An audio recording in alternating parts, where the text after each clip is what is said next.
ये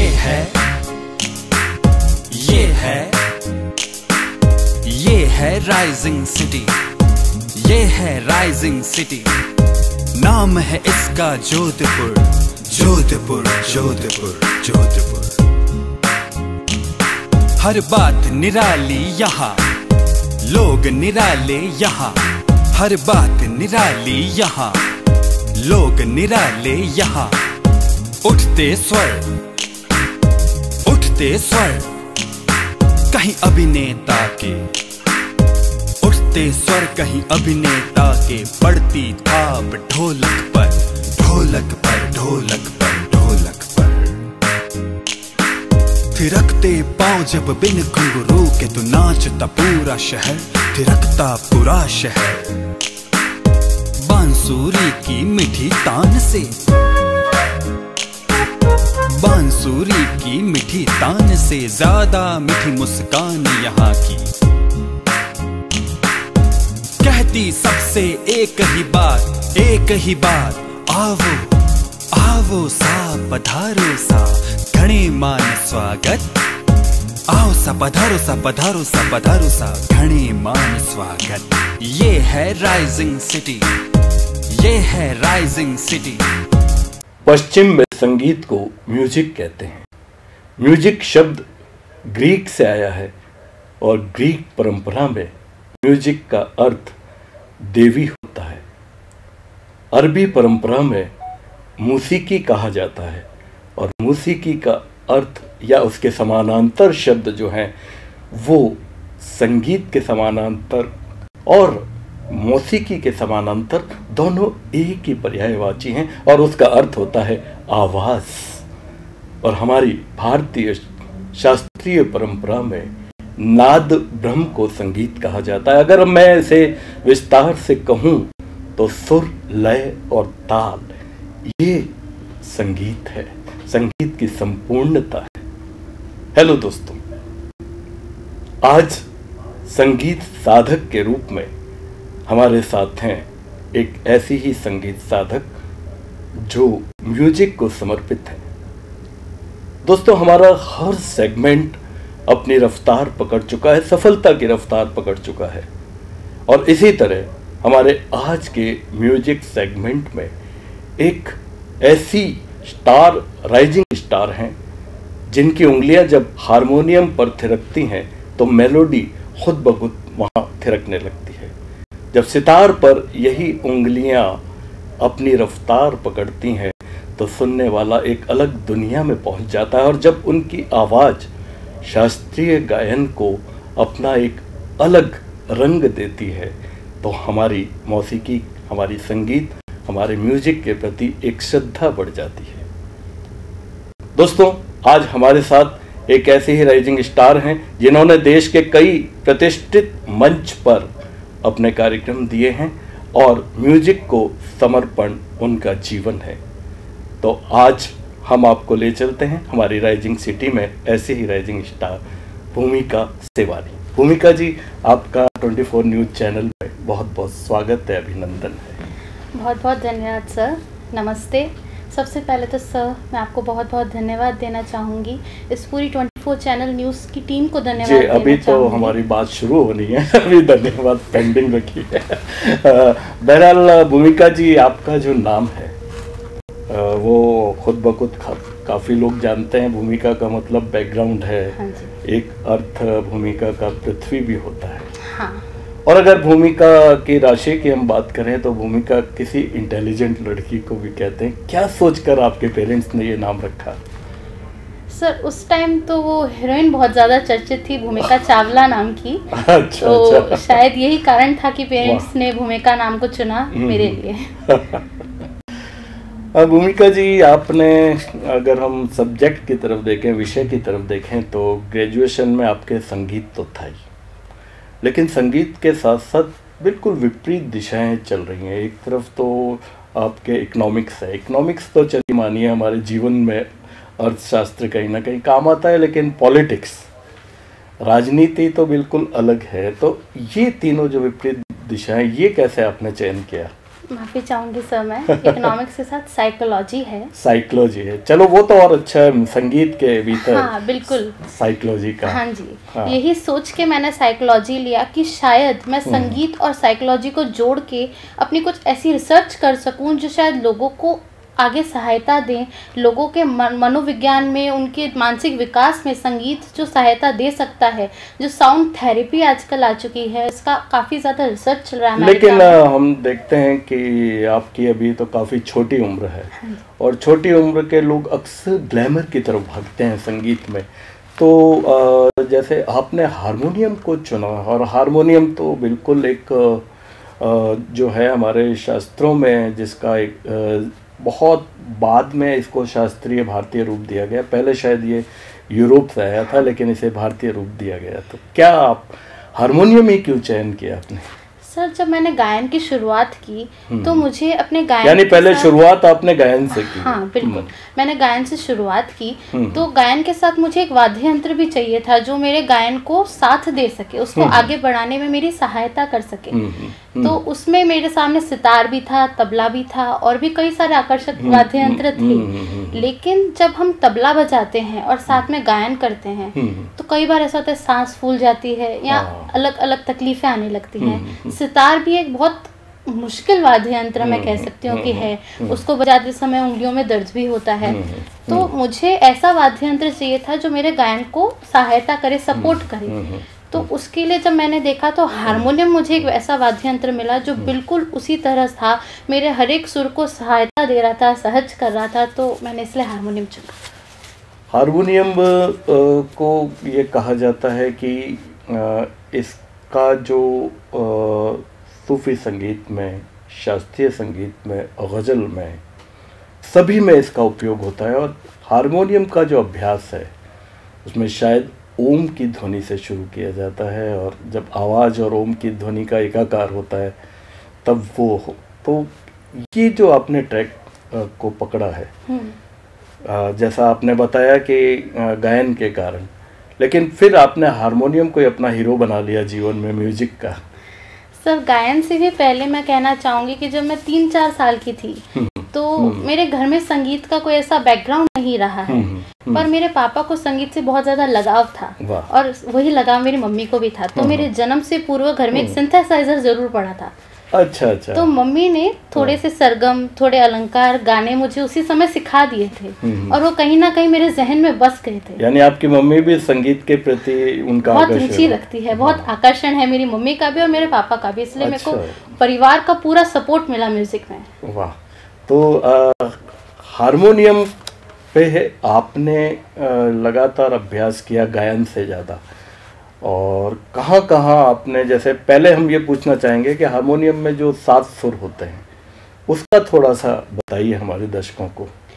sir, harmonium को कहा जाता है कि थोड़ा एक बेसिक इंस्ट्रूमेंट लोग कहते हैं, लेकिन मैं ये मानती हूँ कि एक बेसिक इंस्ट्रूमेंट नहीं है, और इसके पीछे एक मैं बहुत महान संगीतज्ञ का नाम भी लेना चाहूँगी, विद्याधर जी। उन्होंने एक ऐसा हारमोनियम बनाया है जिसमें पूरी की पूरी 22 श्रुतियाँ दिखती हैं। तो हारमोनियम को उन्होंने और वो इंडियन है, एक इंडियन म्यूजिशियन है, और उसको इंडियन पेटेंट मिला है। तो हारमोनियम को एक अलग मुकाम उन्होंने दिया है। तो बिल्कुल, वो जैसे यूरोप से आया, लेकिन हमारे भारत में उसे बहुत अपना लिया गया है। और अब ऐसा लगता है जैसे भारतीय ही है वो। हाँ, और उन्होंने जो उनको पेटेंट दिया, वो 22 श्रुतियों वाला हारमोनियम हमारे सामने रख दिया। तो हारमोनियम को उन्होंने वेद से जोड़ दिया। हाँ, और एक बड़ा रूप दे दिया जो हमारे पास पहले कभी नहीं था। आपने कहा 7 स्वर, संगीत में 12 स्वर होते हैं। तो 7 शुद्ध स्वर होते हैं, 5 कोमल, विकृत, तीव्र, आप उनको जो भी कहें, तो वो स्वर होते हैं। तो हारमोनियम में पहले तो सिर्फ 12 स्वर थे, और आज भी जो आम हारमोनियम जो हम बजाते हैं उनमें 12 ही है। लेकिन मेरे को जान के बहुत खुशी हुई कि उन्होंने, विद्याधर जी ने, जब मैंने रिसर्च की, पढ़ा, तो 22 श्रुतियों वाला भी हारमोनियम आता है। यानी आपने हारमोनियम पे रिसर्च की? हाँ बिल्कुल। व्यक्तिगत रूप से या अपने विश्वविद्यालय शिक्षा में?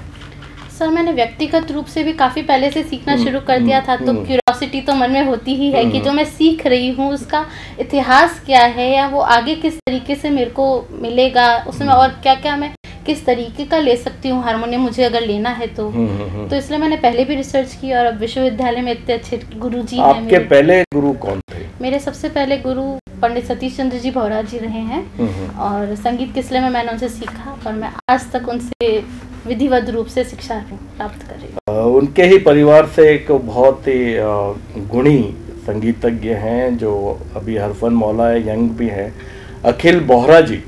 उनको हमने कॉल किया और हमारे साथ जुड़ गए। अखिल जी, आपका बहुत बहुत स्वागत है। क्या कहना चाहेंगे भूमिका जी के लिए? नमस्ते प्रमोद जी, आपका बहुत बहुत धन्यवाद कि आपने मुझे यह अवसर प्रदान किया कि मैं भूमिका शिवानी के बारे में 2 शब्द कर सकूं। मैं भूमिका शिवानी के साथ में पिछले 10 वर्षों से भी अधिक समय से संगीत किसले में गुरुजी पंडित सतीश चंद्र भौरा जी के सानिध्य में संगीत का प्रशिक्षण ले रहे हैं। आपने संगीत में गायन और वादन में हारमोनियम व सितार में प्रभाकर किया है। आपको शास्त्रीय संगीत में बहुत अत्यधिक रुचि है। उत्तर भारत के 10 ठाटों में से कई रागों का ज्ञान भी है। भूमिका की सबसे बड़ी यह खूबी है कि वे अपने गुरु का आदर करती है और उनका अत्यधिक सम्मान भी करती है। इसी के साथ मुझे आशा है कि भूमिका संगीत में बहुत आगे बढ़ेगी और गुरु एवं इस इंस्टीट्यूट का नाम रोशन करेगी। धन्यवाद। धन्यवाद सर, शुक्रिया। भूमिका जी, हारमोनियम पे आपने ज़्यादा अभ्यास किया और देश में कई जगह आपने शायद परफॉर्मेंस भी दी है, तो पहली फुल फॉर्म परफॉर्मेंस आपकी कब रही, कहाँ रही? सर, जो मेरी पहली परफॉर्मेंस थी अगर मैं कहूँ तो वो मेरे को आज भी याद है। जब मैंने संगीत विधिवत रूप से सीखना शुरू किया तो उसके 1 साल बाद ही मुझे जय नारायण व्यास टाउन हॉल में मौका मिल गया था जोधपुर में परफॉर्मेंस करने का। तो वहाँ पे मैं शायद 8-10 साल की भी बहुत मुश्किल से थी। मैं उतनी छोटी थी, छोटी सी उम्र में एक बड़ा सा हारमोनियम लेकर के स्टेज पे चढ़ने मेरे लिए तो बहुत बड़ी बात। और सोलो परफॉर्मेंस? हाँ, सोलो परफॉर्मेंस। तो उस टाइम मेरी 3 परफॉर्मेंसेस थी। गायन की भी थी जिसमें राग थी, दूसरी परफॉर्मेंस एक भजन था तुम ही हो माता, वो मैंने प्रस्तुत किया था, और तीसरा मेरा हारमोनियम था। और बाकी सबके साथ भी मैं संगत तो कर ही रही थी। तो मेरे घर वाले बड़े चिंतित थे कि इतनी छोटी सी है, कपड़े संभालेगी कि हारमोनियम संभालेगी कि गाएगी। लेकिन जब मैं स्टेज से उतरी तो उनके चेहरे पे संतुष्टि थी और मेरे दादा और नाना ने मुझे बोला कि जिस तरीके से तुमने अपने आप को वहाँ स्टेज पे संभाला और सबके सामने प्रस्तुत किया, वो एक बहुत ऐसी बात थी जो हम शायद तुम में ढूंढ रहे थे और हमको अब मिल गई। और ये बहुत कम लोगों को नसीब होता है कि उनके परिवार वाले अप्रिशिएट करें। कभी कभी देखा है हमने, पूरी दुनिया करती है, परिवार वाले नहीं करते। हाँ। लेकिन ये इसमें आप सौभाग्यशाली हैं। तो वो जो आपने प्रार्थना, उसकी 2 लाइन हमारे दर्शकों को गुनगुना दीजिए। बिल्कुल। तुम ही हो माता पिता, तुम ही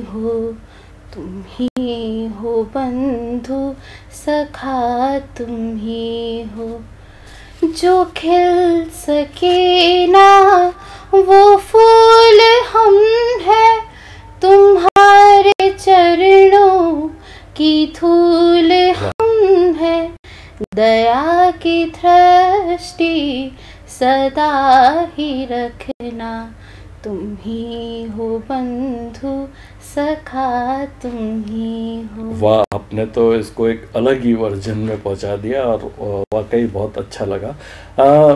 भूमिका जी, हारमोनियम पे आपने सोलो परफॉर्मेंस कहाँ दी और संगति कहाँ दी? सर, संगति में तो बहुत ज़्यादा मैं कह सकती हूँ कि मैं ब्लेस्ड हूँ कि एक म्यूज़िक डायरेक्टर जब भी जोधपुर में आते हैं, जुगल किशोर माथुर जी, जो लता मंगेशकर जी के साथ उनका एक गाना भी निकला है, तिलक राज जुगल किशोर जोड़ी जो है। हाँ जी। तो जब वो जोधपुर आए थे तो मुझे याद है उन्होंने मेरे गुरुजी से पूछा कि मेरे साथ हारमोनियम पे संगत कौन करेगा, और मैं उसी टाइम शायद क्लास में एंटर ही हुई थी। तो गुरुजी ने बोला ये बच्ची करेगी। तो उन्होंने बोला कि छोटी सी बच्ची कैसे करेगी? तो गुरुजी ने बोला आप देखो एक बार।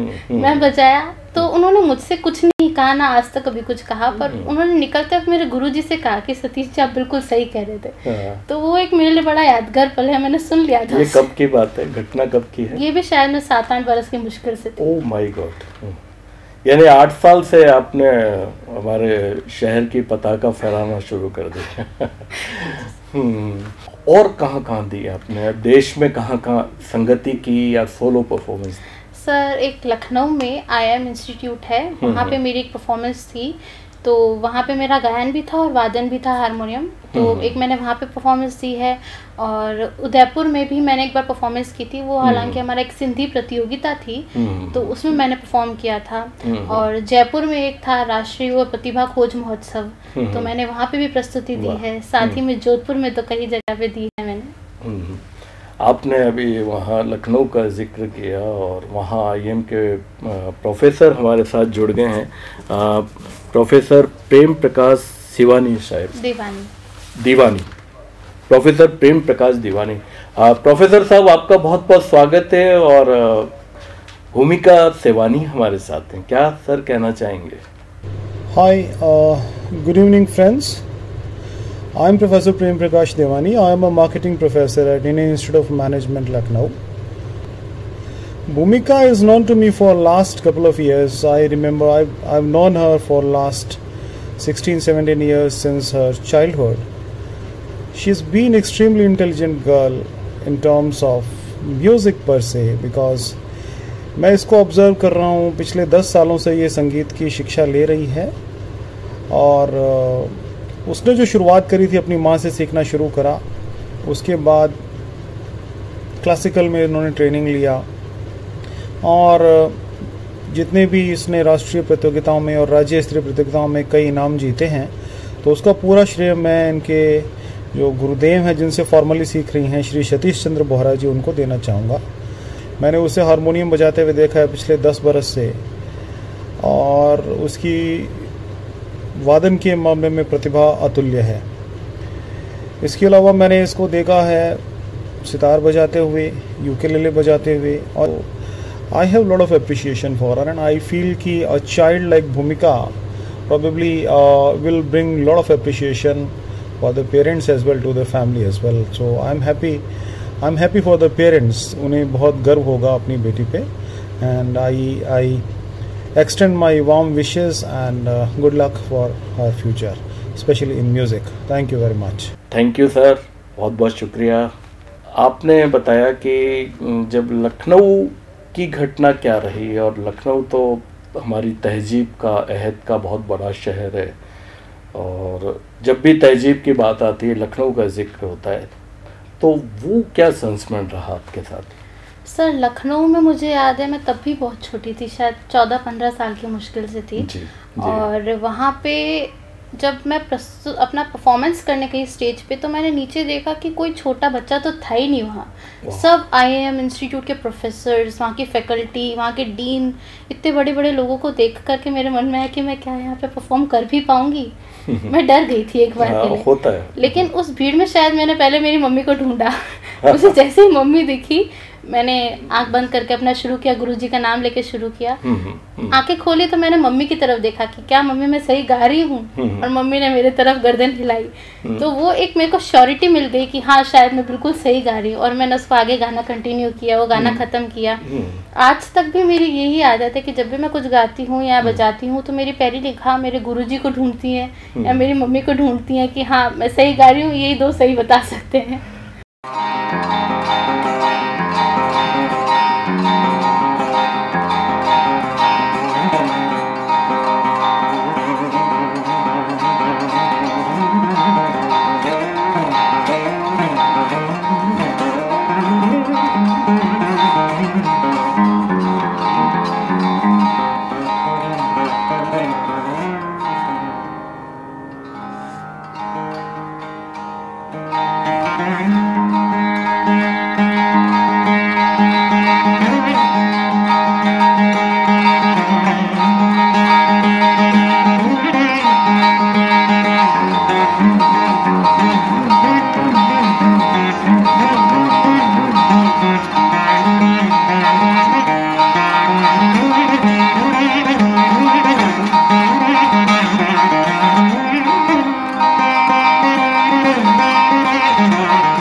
हारमोनियम जब आप सोलो बजाती हैं तो हारमोनियम सोलो का परफॉर्मेंस बहुत कम होता है।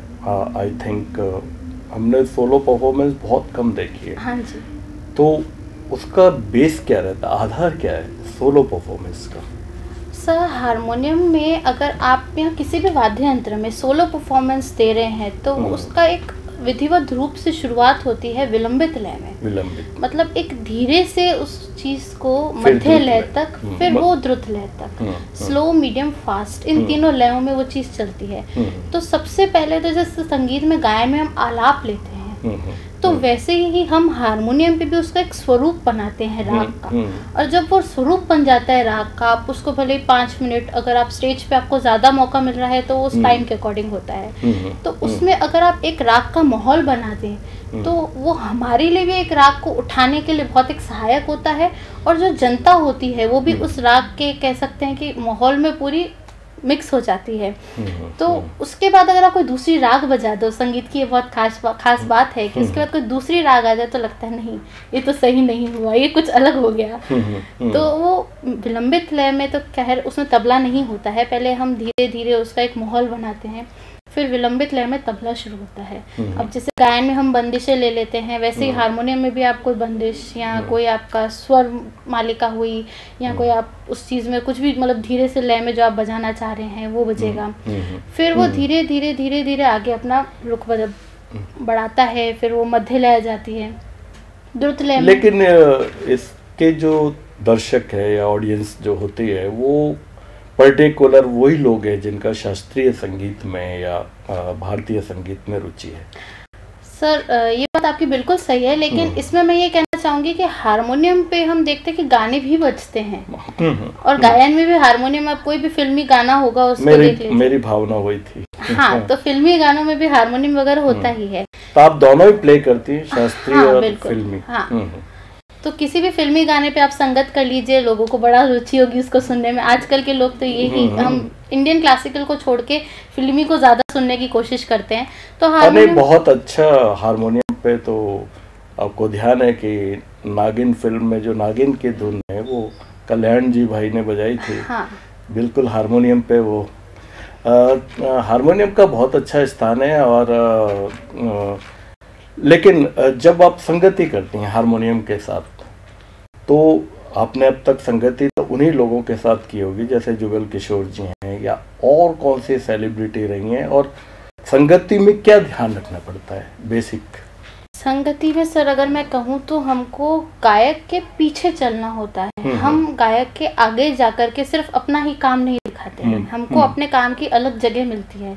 जब गायक रुकता है तो वो हमें इशारा करता है, हमें उसमें अपनी क्रिएशन दिखानी होती है। अगर हम ऊपर चढ़ जाएंगे तो गायक का सारा चीज दब जाएगा, उसकी कला दब जाएगी, तो वो हमको बुलाएगा ही नहीं दूसरी बार। नहीं, कभी कभी ऐसा होता है कि आपको एक्सटेम्पोर भी कह दिया जाता है, अचानक कह दिया जाता है कि आज आपको इनके साथ संगति करनी है, तो अभ्यास नहीं हो पाता है, ये आपको आइडिया नहीं होता है या पहले कुछ कॉन्वर्सेशन हो जाता है? सर इसमें ये होता है कि जब वो गाता है तो उसका सुर जो होता है उसी को सेंस करके हम बजाते हैं। ज़रूरी नहीं है कि हम उनके साथ पहले बैठ करके अभ्यास करें उसी पर्टिकुलर गायक के साथ। हमारा जो पहले का अभ्यास है आपको ग्रिप करना पड़ता है। हाँ, हमको उसी समय ग्रिप करना पड़ता है। अब अगर मैं किसी के साथ संगत करने जाऊंगी तो हर एक का गला अलग होता है, हर एक की स्केल अलग होती है गाने की, कोई सी से कोई सी शार्प से, पहली काली हिंदी में जिसे बोलते हैं, तो उनकी स्केल अलग होती है। तो हमको उसी समय जाकर के उनकी स्केल से हाथों हाथ बजाना पड़ता है। तो ये एक एक्टिवनेस होती है म्यूजिक में बहुत ज़्यादा, कि अगर आप स्लो हो गए तो पीछे रह जाओगे, ताल आगे चली जाएगी, संगीत आगे चला जाएगा।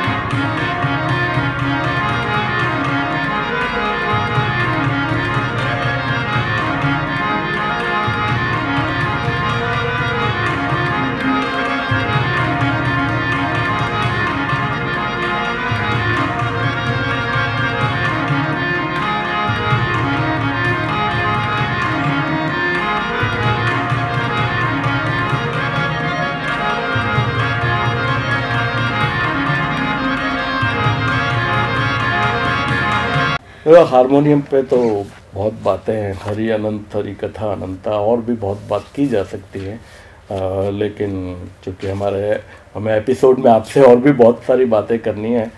बहरहाल आपकी जो उंगलियां हैं, हमने देखा है कि हारमोनियम की समानांतर ही सितार पर भी होती, और सितार एक ऐसा साज है कि जो बहुत कर्णप्रिय है। क्या कहना चाहें? सर, सितार एक ऐसा वाद्य यंत्र है, मैं कहूँगी उसमें श्रुतियों का जो निखार आता है या जो स्वरों का निखार आता है। जब मैंने सितार पहली बार बजाया था, मुझे आता नहीं था, तो उसमें पहली बार उंगली रखते ही मुझे लगा कि बहुत सुरीला वाद्य यंत्र है, कि जिसको नहीं आता है उससे भी इतना सुर में बज रहा है। यानी आपकी एक हॉबी या एक टेंडेंसी हमने देखा है कि उन चीज़ों की तरफ जिसे कोई कम हाथ लगाते हैं या बहुत गुणी जन लगाते हैं, तो आपने हारमोनियम और फिर एकदम सितार। सर, जब मैंने शुरू किया तो मैंने गायन और हारमोनियम से तो किया ही, पर मैं अपनी म्यूजिक क्लास में देखती थी कि कोई तबला बजा रहा है, कोई सितार बजा रहा है, और जब मैं बहुत छोटी थी तो मेरे को बड़ा आकर्षण होता था कि ये तबला बजा रहा है, गिटार बजा रहा है, सितार बजा रहा है, मुझे भी सीखना है। तो उस आकर्षण में मैंने थोड़ा सा सर से जिद किया कि सर मुझे ये भी सीखना है। यानी पहले आपने सितार सीखा? हाँ, मतलब हारमोनियम के बाद मैंने फिर सितार शुरू किया। तो जब गुरुजी को मैंने बोला कि सर मुझे सितार सीखना है, सर ने बोला कि गायन पहले पूरा करो। तो मैंने बोला कि नहीं सर, सीखना है। सर ने मुझे एक दिन सितार पकड़ाया, मैंने भी उसको बजाया, दूसरे दिन सर ने वापस गायन तो सीधा बजा लिया आपने? नहीं, मतलब जो सर ने थोड़ा सिखाया वो बजाया, फिर दूसरे दिन में वापस गायन में शिफ्ट किया। सर ने बोला पहले गायन खत्म करो। तो ऐसे ही थोड़ा सीखा। फिर उसके बाद जब सर को लगा कि हाँ अब इसको एक और इंस्ट्रूमेंट दे सकते हैं, तो सर ने वो सितार पकड़ाया। अब वो सितार थोड़ा सा, क्योंकि मैंने संगीत को इतना सुना, उसका स्वर सेंस डेवलप किया, तो अब ये है कि कोई भी वाद्य यंत्र हो, जैसे उकुलेली है, वो एक वेस्टर्न इंस्ट्रूमेंट है, गिटार के जैसा ही छोटा इंस्ट्रूमेंट होता है, 4 तारों वाला, तो मैं वो भी बजा लेती हूँ। सितार हो गया, सितार में लेकिन आजकल के यंगस्टर्स जो है सितार के वनस्पत गिटार की तरफ ज़्यादा भागते हैं। हालांकि गिटार भी हमारे शास्त्रीय संगीत में आने लग गया है, बहुत बेहतरीन तरीके से उपयोग होता है। हमारे जोधपुर के काबरा बंधु तो आपको पता ही है कि काफ़ी लोकप्रिय हैं। बहरहाल सितार जो है वो वीणा के बाद का स्वरूप है। हाँ। माँ शारदा के हाथ में, और की चर्चा भी काफ़ी समय से होती है, और सितार पर आजकल शायद प्रयोग भी काफ़ी हुए हैं। तो कौन सा स्वरूप आपने सितार का अपनाया है? सर, सितार में जैसे वीणा आई, पहले रुद्र वीणा आई, फिर आमिर खुसरो के आने के बाद मुगल शास्त्र जो है वो सितार को लेकर, वहाँ से सितार की उत्पत्ति हुई। तो जब मैंने वीणा वगैरह से ज़्यादा सितार को अभी तक बजाया है, सितार को ज़्यादा महत्व दिया है, शायद इसलिए क्योंकि उसका ये भी कारण हो सकता है कि वीणा बहुत ज़्यादा कठिन है। उसके लिए मुझे ऐसा लगता है कि मेरे को और रियाज की ज़रूरत है। पहले मैं सितार को पक्का कर लूँ, उन सब में तारों का अंतर होगा। हाँ, तारों का, बजाने के तरीके का, बैठने के तरीके का। वीणा में तो वीणा पे जैसे आप हाथ रखोगे शायद कई बार कट भी आ जाता है, खून भी आ जाता है। तो वो एक बड़ा ऐसा है कि उसको सहजता से थोड़ा ठहराव ला करके बजाना पड़ता है।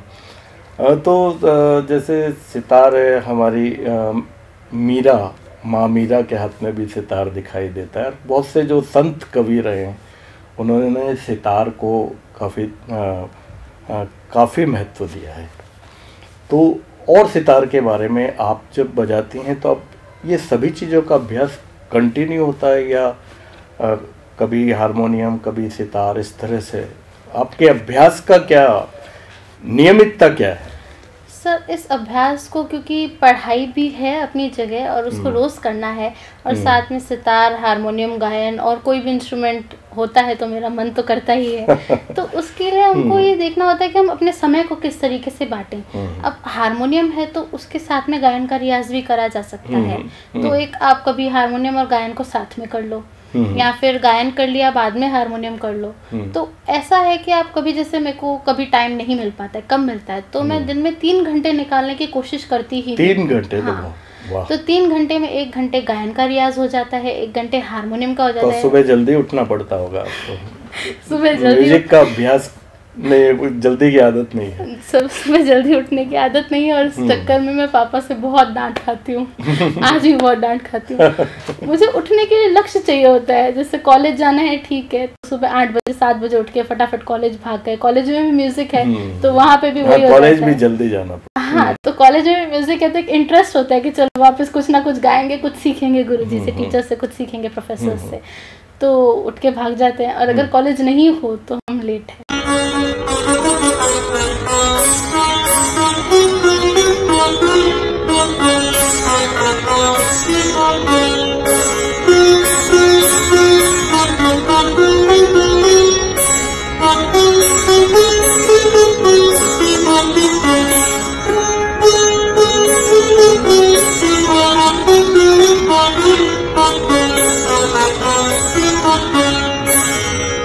तो अभी आप म्यूजिक की दृष्टि से विश्वविद्यालय में हैं।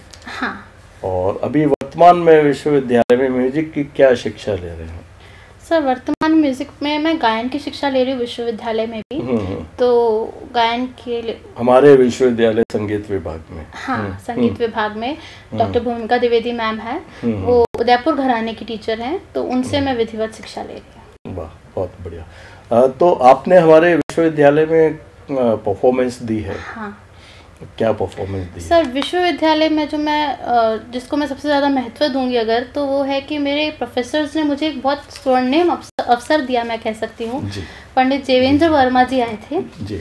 पंडित देवेंद्र वर्मा जी नोएडा दिल्ली से आए थे, वो यहाँ जोधपुर।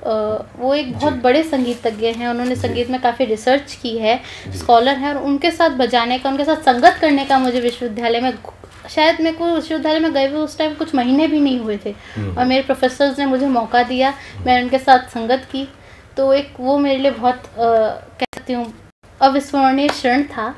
और इसीलिए हमारे जो माननीय कुलपति महोदय हमारे विश्वविद्यालय के बड़े डायनेमिक पर्सन हैं, प्रोफेसर KL श्रीवास्तव साहब। प्रोफेसर VC साहब का बहुत बहुत अभिनंदन। और सर, आपकी एक टैलेंटेड स्टूडेंट हमारे स्टूडियो में आ जाएं। सर, क्या कहना चाहेंगे? मेरी अपनी छात्रा भूमिका शिवानी को शुभकामनाएं देता हूँ। भूमिका शिवानी हमारे सेकेंड ईयर में म्यूजिक, इकोनॉमिक्स और साइकोलॉजी की BA सेकेंड ईयर में छात्रा हैं। इनको 5 अवार्ड, बड़े डिस्टिंग्विश्ड अवार्ड मिल चुके हैं, और केन हॉल में और स्टेट लेवल अवार्ड्स भी इनको कई मिल चुके हैं। इसमें से राष्ट्रीय युवा प्रतिभा खोज महोत्सव में ये पार्टिसिपेट कर रही हैं, और राष्ट्रीय युवा प्रतिभा खोज महोत्सव गवर्नमेंट ऑफ इंडिया द्वारा ऑर्गेनाइज है। मैं भूमिका को बहुत शुभकामनाएं देता हूं उनकी अच्छी परफॉर्मेंस के लिए, और ये हमारे लिए गौरव की बात है कि वो जय नारायण व्यास विश्वविद्यालय की छात्र हैं। बहुत बहुत थैंक यू सर। अगर हम बात करें भूमिका जी, अभी तक आपने, वैसे तो अभी तक जो भी आपने बताया अभ्यास का, तो लगातार साथ चल रहा है आपके, यानी गायन भी साथ चल रहा है, वादन भी साथ चल रहा है। तो गायन में आज की पीढ़ी शास्त्रीय संगीत की तरफ उनका झुकाव बहुत होता है, बहुत कम होता है। आपका झुकाव शास्त्रीय संगीत की तरफ और सारी ऐसी चीज़ें जो हमारे शास्त्रीयता का प्रतिनिधित्व करती हैं, तो गायन में भी आपने यही चुना, ये क्या राज? सर, इसका राज मैं यही कहना चाहूँगी कि मेरे पेरेंट्स ने मुझे यही शिक्षा दी, यही कहा कि लंबी रेस का घोड़ा बनो, दूर तक दौड़ो भले ही, पर उसमें कुछ अच्छा करो तुम। तो संगीत में तो रुचि थी मेरे परिवार में सबको, और आता किसी को भी नहीं था, तो थोड़ा लेकिन रुचि होना बहुत बड़ी बात है। हाँ, रुचि से ही मेरे को सपोर्ट किया उन्होंने। आता है वो बहुत कम, कभी सपोर्ट कम कर पाते हैं। हाँ, ये बिल्कुल ये भी अक्सर देखा गया है। तो वही था कि मम्मी पापा चाहते थे कि मैं कुछ सीखूं, और इसलिए उन्होंने मेरा स्कूल भी पास का रखा कि मेरे घर से पास ही हो, तो मेरे पास समय बच जाए कि मैं संगीत भी कर पाऊं या कुछ कर पाऊं। तो मैंने भरतनाट्यम भी सीखना शुरू किया शुरुआत में। क्या बात है। पर मैं बहुत छोटी थी उस टाइम, तो वो मैम मेरे को कहती थी कि हाथ भी हिलाओ, आंख भी हिलाओ और पैर भी हिलाओ, हो ही नहीं पाता था। एक संपूर्ण विधा है। हाँ, वो एक संपूर्ण विधा है, उसके लिए भी एक आपको ठहराव चाहिए। जो शायद उस समय मुझ में नहीं था। तो शायद हर म्यूजिक की हर विधा में एक ठहराव की जरूरत। हाँ, फिर कुछ साल बीते तो मेरे को लगा, मम्मी पापा ने पास में ही संगीत किसले था तो वहाँ पे मुझे बोला कि जाओ। तो गुरुजी ने पहले दिन मेरे को बोला कि कुछ गा के सुनाओ, और मेरे को उस टाइम मैं गुरुजी के सामने बैठ के एकदम खो गई कि मेरे को गाना क्या है मुझे याद ही नहीं है। मतलब छोटे बच्चे गाने फिल्मों में सुनते हैं, कई जगह सुनते हैं, पर मुझे कोई गाना ध्यान ही नहीं आया कि मैं गुरुजी के सामने सुनाऊं क्या। तो मेरे को ओम भूर्भुवः सा ध्यान आया उस वक्त, तो मैंने वही गुरुजी को सुना दिया। गुरुजी ने बोला गाना सुनाओ, मेरे को कोई गाना याद ही नहीं आ रहा था। तो पापा मम्मी ने बोला कि गुरुजी इसको सिखाना है। गुरुजी ने भी बोला ठीक है, इसको सिखा देंगे। उसके बाद से आज तक का दिन है, मुझे नहीं याद कि मेरे पापा मम्मी ने कभी भी गुरुजी से पूछा हो कि इसने क्या सीख लिया या इसको क्या आपने सिखा दिया या अब आगे क्या सिखाना है। वो एक मेरे माता पिता का गुरुजी के प्रति वो था कि विश्वास था कि ये बच्ची को सिखा देंगे। कहीं ऐसा तो नहीं आपके घर में एक एस्ट्रोलॉजर है? हाँ। उन्होंने कई मम्मी पापा को कह दिया कि ये संगीत में बहुत आगे बढ़ रही हैं? चलिए उनसे खुद से पूछ लेते हैं। हमारे साथ जुड़ गई हैं आपके जो शायद बुआ जी हैं। हाँ जी, निर्मला सेवानी जी। निर्मला जी, आपका बहुत बहुत स्वागत है। और आपकी जो प्रतिभावान भतीजी हैं आज हमारे स्टूडियो में, क्या कहना चाहेंगे? हाय फ्रेंड्स, मैं Nirmala Sewani, मंत्रज्ञ, यज्ञाचार्य, meditation expert, astrologer. भूमिका के बारे में हम कुछ जिक्र करना चाहेंगे। भूमिका मेरी भतीजी हैं, मैं उसकी फूफी, और बचपन से ही ये लड़की म्यूज़िक में बहुत बहुत ब्रिलियंट रही है। न केवल उसने अपने म्यूज़िक में अच्छा गायन शास्त्रीय सीख के न केवल अपने परिवार को अपितु प्रदेश भर में प्रोग्राम देके समाज का नाम, अपना नाम रोशन किया है। और मैं उसके साथ शुरू से ही काम करने चाहती थी नाथ पर, क्योंकि मैं मेडिटेशन एक्सपर्ट हूँ और मंत्रज्ञ हूँ। तो मंत्रों पे भूमिका मेरे साथ इन दिनों काम कर रहे हैं, और हम दुआ करते हैं कि वो बहुत कामयाब और अपने क्षेत्र में उपलब्धियाँ हासिल करे, देश का नाम रोशन करे। बहुत बहुत शुक्रिया निर्मला जी। वो शास्त्रीय संगीत में अब आप कहाँ तक आपका सफ़र मंजिल तय हो चुकी है? सर, ये सफ़र तो बिल्कुल ज़ीरो से ही स्टार्ट हुआ, क्योंकि बैकग्राउंड नहीं था और वो धीरे धीरे बढ़ा। अब ये है कि कई नेशनल और स्टेट लेवल कॉम्पिटिशन्स में मैं जीत चुकी हूँ, चाहे वो गायन हो, चाहे हारमोनियम वादन हो, यहाँ तक कि मैं सिंधी हूँ। तो मेरे को यहाँ, चलिए पहले हम जो आपने नेशनल में विजयी आप रही हैं, उनकी 2 लाइन हमारे दर्शकों को सुना दीजिए। सर, वो एक सिंधी गाना था। कोई बात नहीं, हम तो वो भी सुनना चाह ही रहे हैं। हाँ जी, बिल्कुल। मुंहिंजी बेड़ी अथई विच सीर ते हो, मुंहिंजी बेड़ी अथई विच सीर ते, पल पाया थी मां जिंद पीर ते, हो बासियूं बासिया थी मां जिंद पीर ते।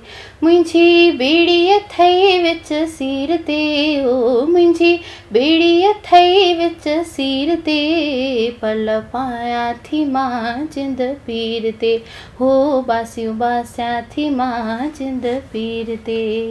वैसे तो संगीत की कोई भाषा नहीं होती है, पर फिर भी इसका 2 लाइन अर्थ हमारे दर्शकों को बता दीजिए इस गीत का। इसका अर्थ ये है कि जो मेरे जीवन में कह सकते हैं बोट जो है मेरी, वो बीच में है, तालाब के बीच में है। और अब झूलेलाल भगवान जी को यहाँ पे रेफर कर रहे हैं हम। एक भजन है। हाँ, ये एक भजन कह सकते हैं हम इसको, कि वो हमारी उस नैया को किसी तरीके से पार लगा दें, कि जो मैं मझधार में हूँ या जो मैं समस्या में हूँ, वो समस्या से मुझे निकाल दें। बहुत बढ़िया आपने चयन किया।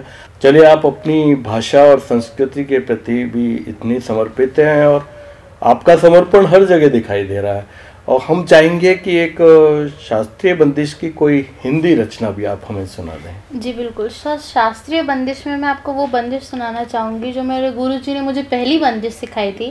और इस बंदिश में गुरुजी का ही महत्व है कि एक गुरु की शिष्य के जीवन में क्या महत्वता होती है, कि गुरु के बिना ज्ञान है ही नहीं। गुरु बिन कैसे गुण गावे, गुरु बिन कैसे गुण गावे, गुरु न माने तो गुण नहीं आवे, गुणी जन मेवे गुणी कहावे, गुरु बिन कैसे गुण गावे, माने तुरे झावे सबको चरण गहे सादी, कन के जब आवे अचपल ताल स्वर, गुरु बिन कैसे गुण गावे। भूमिका जी, हमारे हिंदी फिल्मों में भी शास्त्रीय और लोक संगीत को भी काफ़ी तवज्जो दी गई है, तो कोई रचना हम सुनना चाहेंगे, 2 लाइन जो शास्त्रीय बंदिश पर आधारित और हिंदी फिल्म की हो। सर, शास्त्रीय बंदिश पर आधारित हो तो मेरे को सबसे पहले याद आता है वो अहिर भैरव की बंदिश, जरूर, अलबेला सजन आयोरी। तो उस बंदिश के पीछे भी एक बहुत बड़ी हिस्ट्री है, खैर उस पे हम नहीं जाएंगे। अलबेला सजन आयोरी, मोरा अति मन सुख पायोरी, अलबेला सजन आयोरी। वाह, और ये तो हमारे जोधपुर के बहुत लोकप्रिय गायक तो बहुत बाद में थे, लेकिन पहले वो इसके सारंगी वादक रहे हैं। चलिए भूमिका जी, एक प्रश्न जो अक्सर मेरे दिमाग में आता है कि आप शास्त्रीय संगीत, भजन और जितना संगीत अपने आप में एक पूजा की तरह, इबादत की तरह, और संगीत के प्रति जब आदमी खो जाता है तो कभी कभी उसको अलौकिक आभास भी होता है। ये हमने कई बार बड़े बड़े गायकों से या संगीतज्ञों से सुना भी है। कोई ऐसा आभास जो आपको लगे कि मेरे आसपास कुछ प्रभा मंडल, कुछ अलौकिक या कोई ईश्वरीय ऐसा प्रभा मंडल? सर, ऐसा प्रभा मंडल अक्सर तब होता है कि जब आप देखें, आप प्रस्तुति करने, आप स्टेज पे बैठे हों और आप एक बार के लिए सोच रहे हैं कि अब मैं क्या ऐसा प्रस्तुत करूं, या ऐसा आप उस टाइम ये नहीं सोचते कि आप सामने वाले को कैसे खुश करें। संगीत हमेशा एक चीज़ होती है जो आप खुद महसूस कर सकें, आपकी अंतरात्मा के लिए होता है। तो उसमें ऐसा होता है कि आपको सामने जो स्टेज के ऊपर आप बैठे हैं और नीचे की जो जनता है वो कुछ नहीं दिखता है। आप अपनी आंखें बंद करते हैं, अपने गुरु को स्मरण करते हैं, अपने माता पिता को स्मरण करते हैं। उसके बाद वो सारा एक ऐसा ऑरा बन जाता है राग का, उस राग के माहौल का, माँ सरस्वती का आशीर्वाद होता है। तो उसके बाद कुछ नहीं दिखता है। ऐसा लगता है कि बस आप और आपका वाद्य यंत्र, या आप और आपका गला आपके साथ है और आपको प्रस्तुति देंगे। हमारे भारतीय समाज में जो लड़कियां हैं उनको अक्सर संगीत की दिशा में अगर वो कैरियर वाइज अगर आगे बढ़ रही हैं तो काफ़ी रोक टोक भी होती है या कुछ तंज भी किए जाते हैं। तो आपको कोई ऐसा अनुभव तो नहीं है कि आप पेरेंट्स का तो हम समझ गए कि बहुत सपोर्ट है, कभी कभी परिजन या फ्रेंड सर्किल पेरेंट्स के वो कर देते, ऐसा कोई अनुभव तो नहीं है आपको? सर, ऐसा अनुभव संगीत में है तो ज़रूर ही होगा। शायद ये लड़कियों के साथ नहीं, लड़कों के साथ भी होता है कि इंजीनियर क्यों नहीं बन जाते, डॉक्टर क्यों नहीं बन जाते। अगर तुम पढ़ाई में अच्छे हो तो तुम बीए क्यों कर रहे हो, बीएससी करो या फिर साइंस में कुछ करो। ये म्यूजिक क्यों ले लिया है, ठीक है हॉबी की तरह कर लिया तुमने इतने साल, अब उसको करियर में क्यों परस्यू करना है। कई लोगों को लगता है कि संगीत में करियर है ही नहीं। तो इस चीज को मैं बड़ा विरोध करती हूँ कि संगीत में करियर है, और अगर आप चाहें संगीत की सच्चे दिल से साधना करें तो आपको जरूर कोई मुकाम मिलेगा। Very good. तो बीइंग ए गर्ल, ये तो जोर दिया ही जाता है कि नहीं आप थोड़ा रसोई में भी हाथ आजमाइए, कुकिंग भी सीखिए क्योंकि आपको ससुराल जाना है।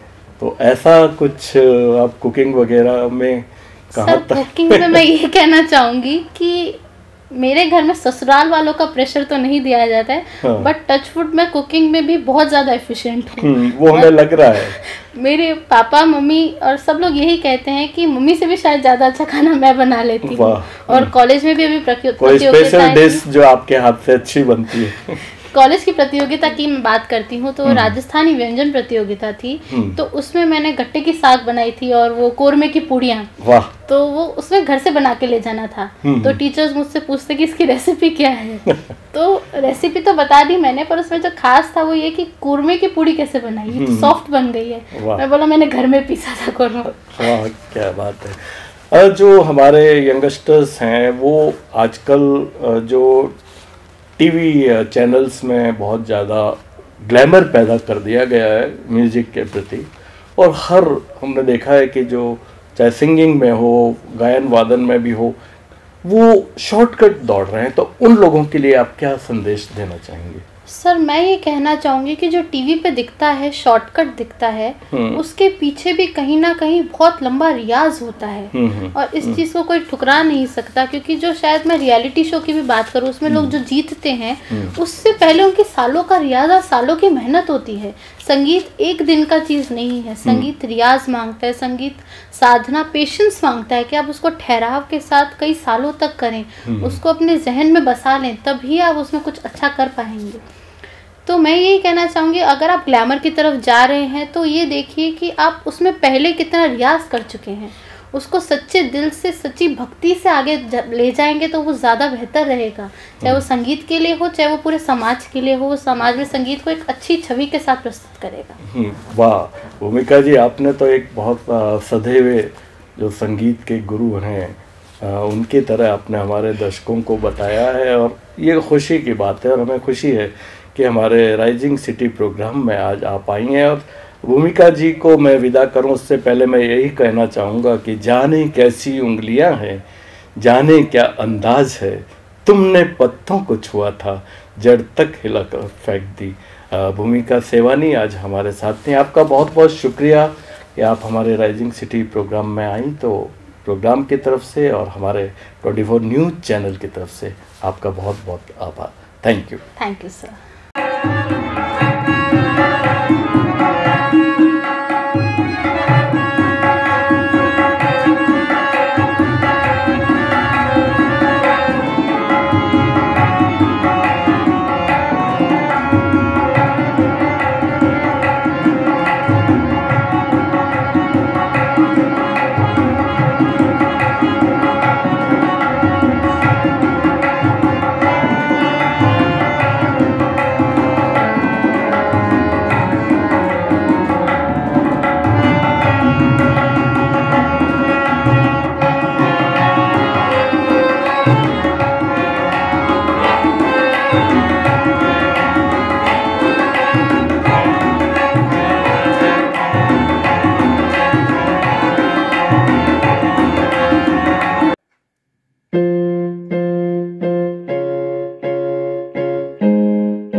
मान स्वागत, आओ सा पधारो सा पधारो सा पधारो सा, घणे मान स्वागत। ये है राइजिंग सिटी, ये है राइजिंग सिटी।